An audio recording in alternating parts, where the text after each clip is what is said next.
Here, wanneer ons nou met U praat, is daar groot dankbaarheid in ons harte. Want U ken ons. U ken my deur en deur, Here. U weet wie ek is, U weet wat ek in my hart ronddra, U weet wat ek dink, U weet wat ek beplan.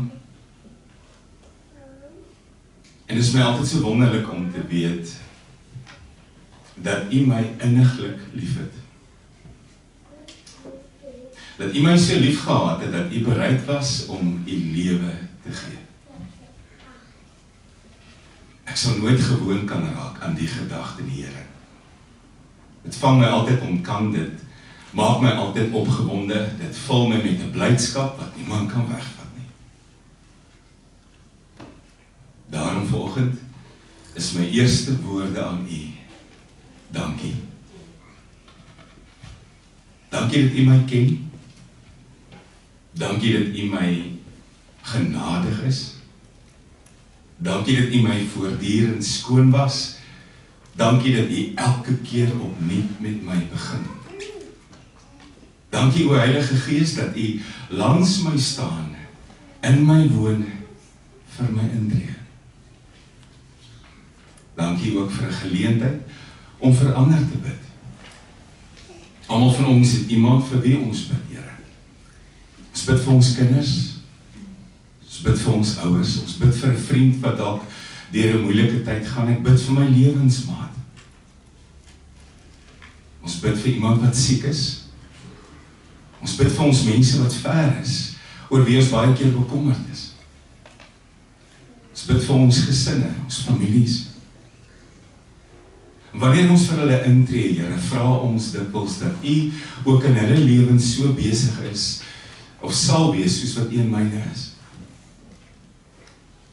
Dankie vanmôre vir 'n plek wat ons kerk kan noem. Die voorreg van 'n erediens, die voorreg van saam bely, saam sing, saam loof. Dankie, Here, vir die wete dat ek U nie hier los as ek hier uitstap, om U volgende Sondag of oor 2 weke hier te kry nie. U ken my pad voordat ek 'n tree gee, Here. U ken my môre voordat vandag nog aangebreek het. Daarom, Here, vra ek U nou om voortdurend met my te bly werk. Ons gaan vanmôre weer hoor wat U Heilige Gees mee besig is in ons lewens, Here. En ons wil sê, ja, doen dit hier by my, bly dit doen. Dankie dat U nooit opgee met my, Here. Ons bid vir ons erediens. Ons bid ook spesifiek vir hierdie 2 jong mense aan die begin van hulle geloofspad. Ons bid, Here, laat U wil geskied. En daarom ter afsluiting van ons gebed, vra ons U seën. Mag U, o Vader, wat alles gemaak het en steeds onderhou, en mag U Jesus wat vir ons gesterf het, en mag U, o Heilige Gees, wat in ons woon en met ons werk, voortdurend sigbaar wees in my lewe. Amen. Ons Jesus die oorwinnaar sing, kom ons doen ons skriflesing volgende. Ons het verlede week uit Johannes 14 gelees. En ek wil so vinnig daaraan raak. Johannes 14, ons het gehoor toe Jesus gesê het, as julle my liefhet, sal julle my gebooie onderhou. En ek sal vir julle iemand stuur, voorspraak, 'n Parakletos, die Heilige Gees wat vir ewig onder julle sal bly en julle kan hom ontvang. En as julle deel is van my, dis waarmee ons afgesluit vers 21, wie my gebooie het en dit onderhou, hy is die een wat my liefhet. En wie my liefhet, my Vader sal hom lief hê. En ek sal hom lief hê en myself van hom bekend maak. En dan kom Judas, nie Judas Iskariot nie, sê die Bybel. En hy vra, maar hoe gaan jy dit doen? Hoe gaan jy jouself aan ons bekend maak? Maar die wêreld gaan u nie sien. En nou kom ons uit by volgende skriflesing, dieselfde hoofstuk, Johannes 14, en ek lees vanaf vers 23. So hoe gaan ons u sien, as die wêreld u nie sien? En dan antwoord Jesus, en ek lees uit die 2020 vertaling, op bladsy 128. Johannes 14 vanaf vers 23. Jesus antwoord hom: as iemand my liefhet, sal hy ter harte neem wat ek sê, en my Vader sal hom lief hê, en ons sal na hom toe kom en by hom woon. Wie my egter nie liefhet nie, neem nie my woorde ter harte nie. Die woorde wat julle hoor is nie myne nie, maar die van die Vader wat my gestuur het. Dit het ek vir julle gesê terwyl ek by julle gebly het. Die Parakleet, die Heilige Gees, wat die Vader in my naam sal stuur, hy sal julle in alles onderrig en julle aan alles herinner wat ek vir julle gesê het. Vrede laat ek julle na, my vrede gee ek julle. Ek gee dit nie vir julle soos die wêreld dit gee nie. Laat julle harte nie ontstel en bang wees nie. Ons lees vanoggend net tot hier, geliefdes. Voor die erediens, voor die prediking, kom ons sing weer saam, terwyl ons so bly sit. Maar dit voel vir my, of die wêreld al hoe besigger raak, of daar al hoe meer gepraat is, gereis, daar's nooit meer 'n stilte nie. Jy moet baie keer ver ry om stilte te soek. Stilte is die vyand. Dit voel vir my, ons is voortdurend besig om selfs in ons stilte tyd na iemand te luister en een of ander ding op die skermpies te sien, selfs in ons aftyd. Dit is nooit meer stil nie. Daar's gedurig iemand besig om te praat. Daar's gedurig kommunikasie, daar's gedurig nuwe inligting wat jy moet kry, en as jy dit nie kry nie, dan bly jy nie by nie, en dan kan jy nie saampraat nie, en dan moet jy stil wees, en dis 'n groot gemors. Ek voel net die aantal inligting wat ons bedags mee werk, van alle kante af, gesig tot gesig, op skermpies, stemnotas, e-posse, wat ook al, die aantal inligting is so oorweldigend. Die gepraat word eenvoudig te veel. Kommunikasie is meer as ooit. Kommunikasie is vinniger as ooit. Jy moet dadelik antwoord. Jy moet dadelik 'n respons hê, dan moet dadelik 'n reaksie wees. Is meer as ooit, vinniger as ooit, maar dit is nie noodwendig beter as ooit. Want ek kom baie keer agter, ons praat nie meer op die regte manier met mekaar nie. Ons kyk mekaar nie meer in die oog nie. Daar's nie meer tyd vir 'n ordentlike geselskap nie. Ons is altyd besig om te hardloop na 'n volgende ding toe wat moet klaarkom. En omdat ons mekaar nie in die oog kan kyk nie, weet ons nie eintlik hoe ons voel nie. Want gesigte is vervang met skerms en emosie is vervang met emojis. Dis hoe baie keer werk. Ek dink soms, baie keer, meeste keer, het oorloë uitgebreek vanweë gebrekkige kommunikasie.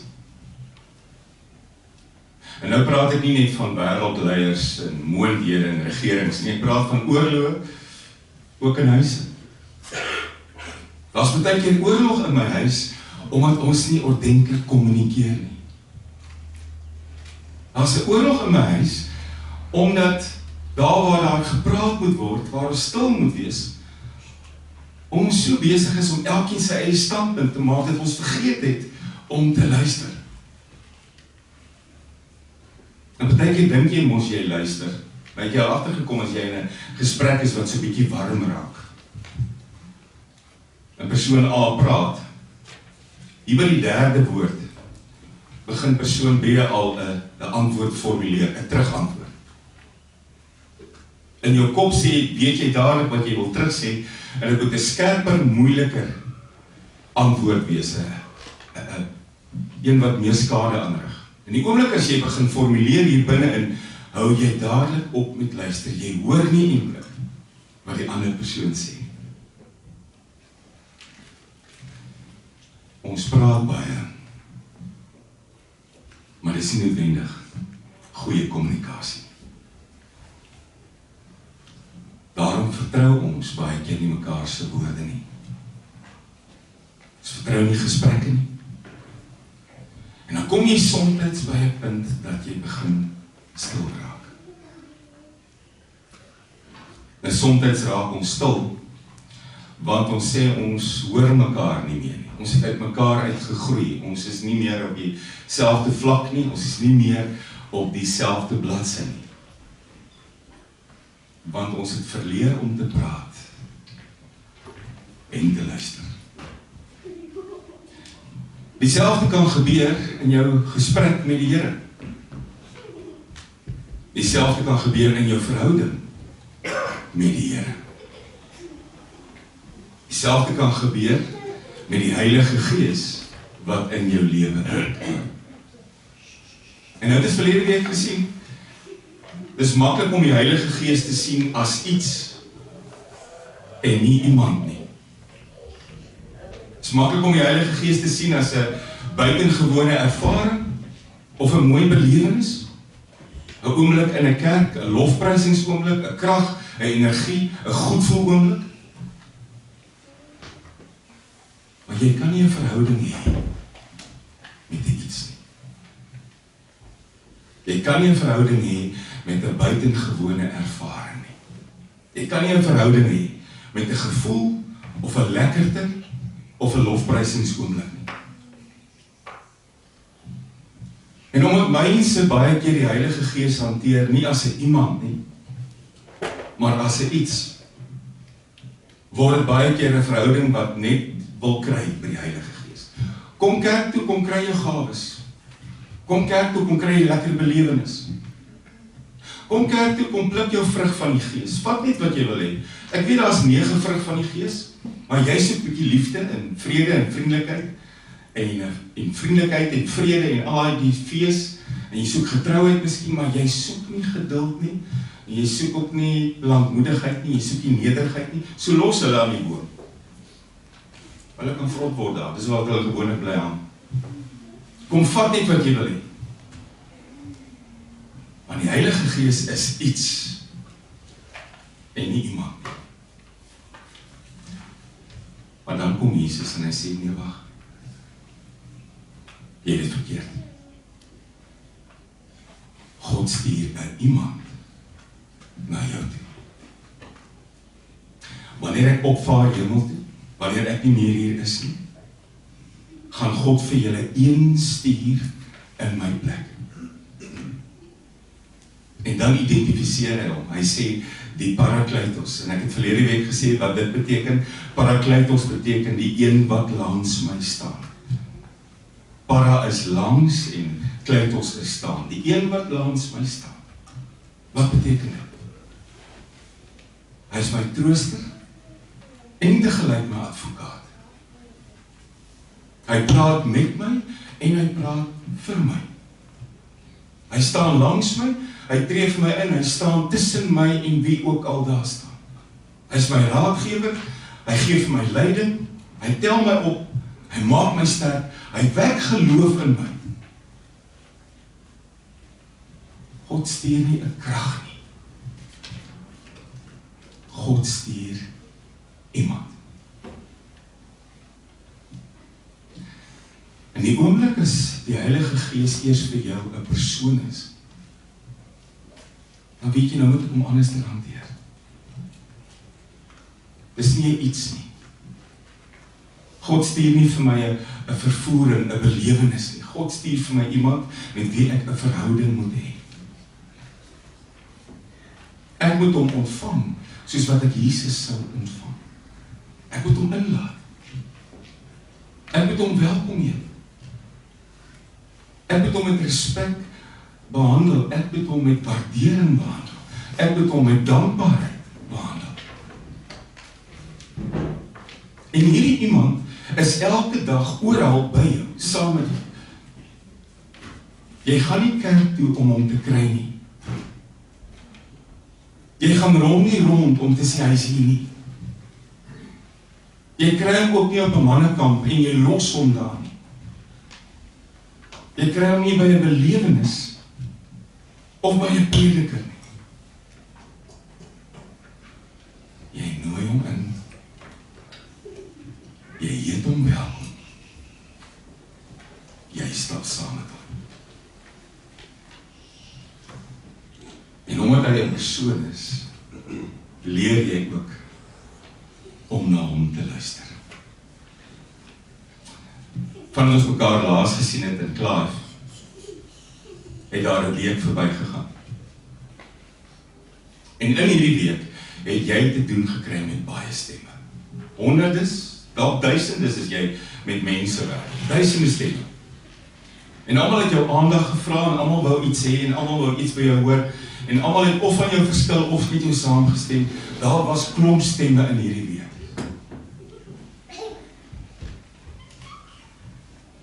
Was die Heilige Gees een van hulle?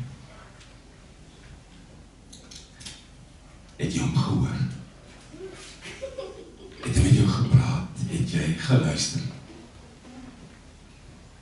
Het jy reageer? Het jy reageer? Nou wil ek vir jou sê, ons weet nie altyd wat om te maak met die woorde stem van die Heilige Gees.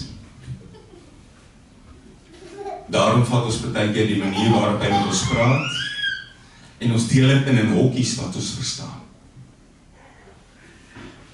Hoeveel keer het ek mense hoor sê al, dit was toevallig dat goed gebeur het. Ons praat van toeval. Of ons praat van die geluksgoding wat goeders in my lewe laat gebeur. Of ons praat van die heelal wat vir my netjies goed in mekaar laat val. Of ons praat van die noodlot wat vir my of 'n groen lig of 'n rooi lig gegee.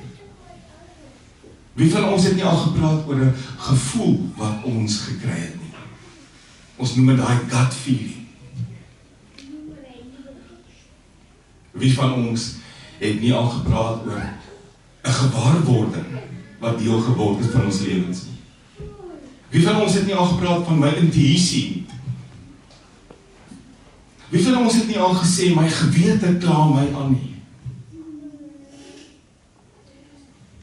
Dis alles goed wat ons gebruik om hierdie Heilige Gees, hierdie persoon wat met ons praat, te probeer omskryf. Die van ons wat dapper is, sal sê, en wat nie omgee oor as mense van hulle frons nie. Die van ons wat dapper is, sal sê, daar was 'n stemmetjie in my binneste wat ek nie kon stil kry nie. Maar dis min van ons wat so dapper is. Maar hier is alles maniere waarop ons probeer sê, dat iemand iets vir ons sê en met ons besig is. Hierdie gevoel, hierdie gut feeling, hierdie gewaarwording, hierdie intuïsie, hierdie belewenis.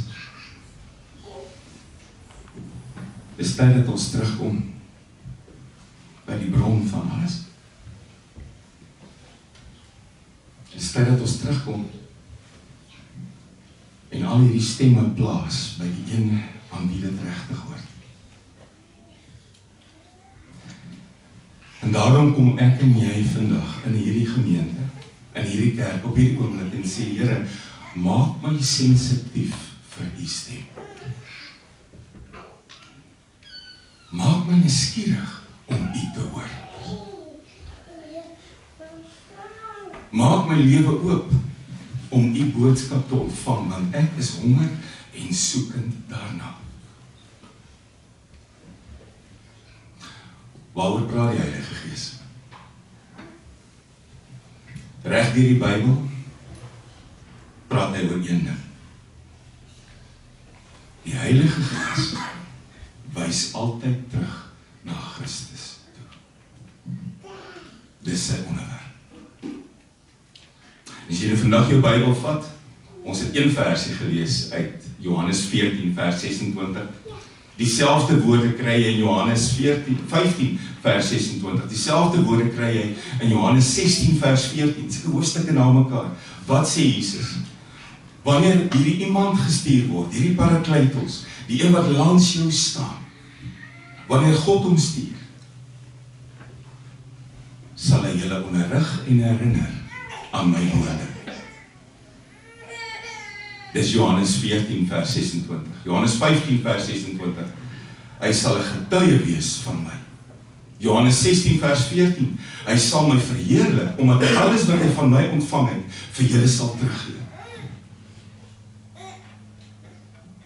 Hoor jy oor wie praat die Heilige Gees? Oor Jesus. Hy kom onderrig, hy kom herinner, hy kom getuig, hy kom verheerlik. Dis wat hy doen. Soos Jesus vir my en jou kom wys het, hoe God se liefde en genade lyk, so kom wys die Heilige Gees wie Jesus is in jou lewe. Die Heilige Gees kom maak weer aan jou hart vas wat Jesus gesê het, wat Jesus gedoen het, wat Jesus geleer het, hoe hy gedink het, op watter manier hy opgetree het. En dan kom die Heilige Gees en hy maak dit vas op verskillende maniere, in verskillende tale, op verskillende plekke, in verskillende kulture reg oor die wêreld. Kom ek gee vir jou 'n voorbeeld. Voordat Jesus opgevaar het hy gaan sê, gaan wag in Jerusalem. Die Gees gaan oor julle uitgestort word oor 'n paar dae. En dan gaan julle Matteus 28 en julle maak van alle mense my disippels. Julle doop hulle in die naam van die Vader en die Seun en die Heilige Gees en julle leer hulle om te onderhou alles wat ek julle gegee het. En onthou, ek is by julle tot die uiteinde van die tyd. Onthou. Jesus sê, ek is by julle. Wat doen die Heilige Gees? Vir 'n kind wat bang is vir die donker, laat hy weet, ek is hier by jou. Moenie bang wees nie. Hou vas hierdie Bybeltjie, hou vas hierdie beertjie, ek is hier by jou. Vir iemand wat 'n geliefde verloor het, sê hy, ek sal jou hier deurkry, ek sal jou troos, ek sal jou stikkend minder maak, ek sal jou optel. Vir iemand wat alles verloor het, sê hy, ek sal die deur weer oopmaak. Ek sal weer iets laat gebeur. Vir iemand wat vir 'n groot besluit staan, sê hy, ek sal jou lei, ek sal jou toerus, ek sal die wysheid wees wat in jou lê. Een waarheid. Klomp verskillende oomblikke. En die Heilige Gees maak dit vas. Die Heilige Gees kom maak vas wat Jesus gesê het. Die Heilige Gees kom kry hierdie waarheid voete en hande in jou lewe. En nou wil ek ook vir jou sê wat die Heilige Gees nie sê nie. En ek wil hier klip in die bos gooi. Ek wou ook nie vanmôre hier gaan draai het nie, want toe besef ek, dis lang naweek, kom ons draai hier. Baie keer is hierdie boodskap oor Jesus vir die wêreld uitgedien. Die wêreld wil hê die Heilige Gees moet iets anders sê. Jesus sê, die Heilige Gees gaan julle aan my herinner, gaan oor my getuig, gaan my verheerlik, sodat julle altyd weet. Die wêreld sê, ons soek nuwe nuus. Ons weet die getuig oor die Here, ons weet hy was hier, maar ons wil iets anders hê. Want die wêreld sê, die inligting elke dag is niet. Die wêreld sê, jy moet aanbeweeg. Die wêreld sê, jy moet op die bol bly. Die wêreld sê, daar moet vars inligting wees. Die wêreld sê, om uiteindelik kerk te wees, moet jy op 'n nuwe manier geheime van die Heilige Gees openbaar. En dan kom ouens, en hulle bly by. Nuwe openbaringe, eksklusief net aan daai persoon geopenbaar. Nuwe profeseë, nuwe goed oor die toekoms. En hierdie ouens skryf boeke en ons koop hulle. En hierdie ouens het podcasts en ons luister. En hierdie ouens het miljoene en ons dra nog by. 'n tydjie gelede, kan 'n jaar wees, het hierdie ding in ons eie lyf kom ruk. Een van die eie tydse profete, wat gesê onder leiding van die Heilige Gees, het hy 'n nuwe datum gekry vir die wederkoms.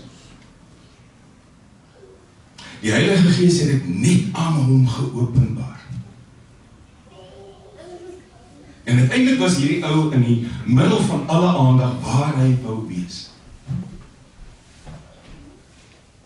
Maak nie saak of die Here gesê het, Matteus 24 vers 26, niemand weet, 36, niemand weet die datum en die tyd van hierdie dag nie, selfs nie die engele in die hemel, of die seun van die mens nie. Hierdie ou sê, ek het inligting wat Jesus nie eens het nie.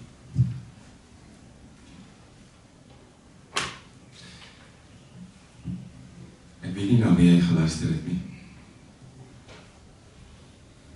Maar dit was duidelik nie die Heilige Gees nie. Moenie van die Heilige Gees iets maak, as hy eintlik iemand is nie. Moet hom nie goedkoop maak nie. Moenie met hom spot nie. Moet hom nie misbruik nie. Ontvang hom. Gooi jouself oop. Luister na hom op al die vlakke. Weet hy is besig met jou. Die Heilige Gees kom nie met nuwe openbaringe nie.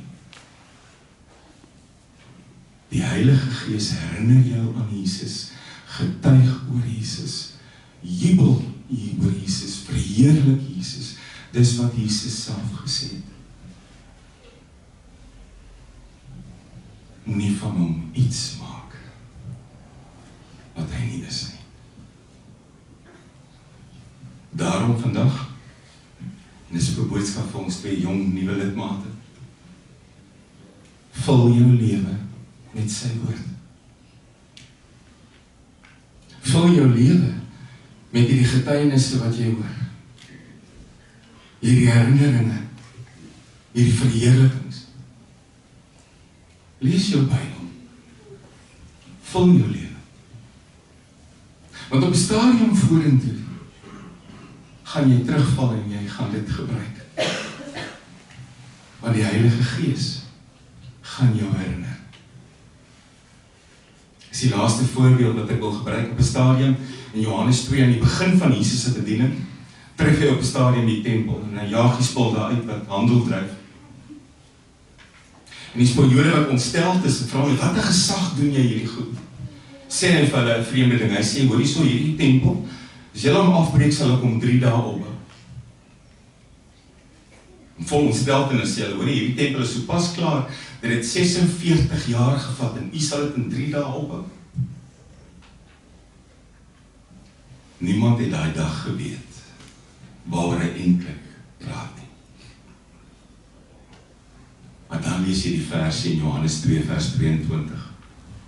Daar staan geskryf, later, nadat hy klaar uit die dood opgewek is, nadat hy klaar die dood oorwin het, nadat alles klaar met hom gebeur het, wat gebeur het, na die uitstorting van die Heilige Gees, het sy disippels daaraan gedink, en toe het hulle verstaan, toe het hulle die woorde van Jesus geglo. Wie dink jy het dit laat gebeur? Wie dink jy het dit laat gebeur?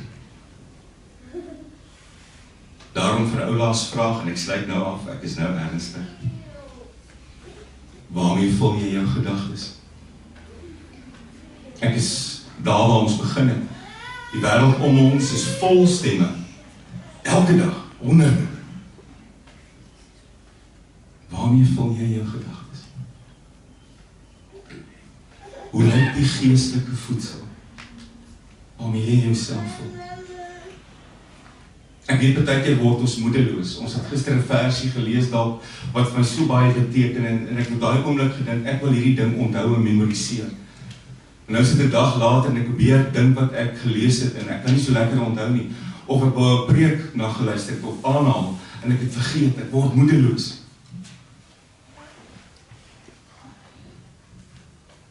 Vul jouself met sy woord, moenie ophou nie.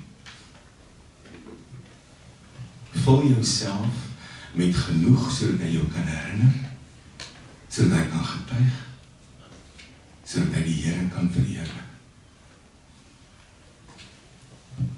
Ek staan baie keer langs 'n sterfbed.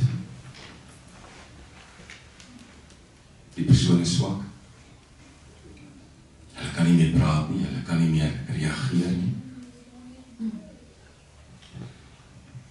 En dan begin jy 'n stukkie bid soos die Here is my herder en ewe skielik druk hy aan. En ewe skielik klink daai oop. En ewe skielik besef jy, daar was genoeg ingeneem om onder leiding van die Heilige Gees op hierdie oomblik ook te getuig en te verheerlik. Mag dit ook waar wees in jou lewe.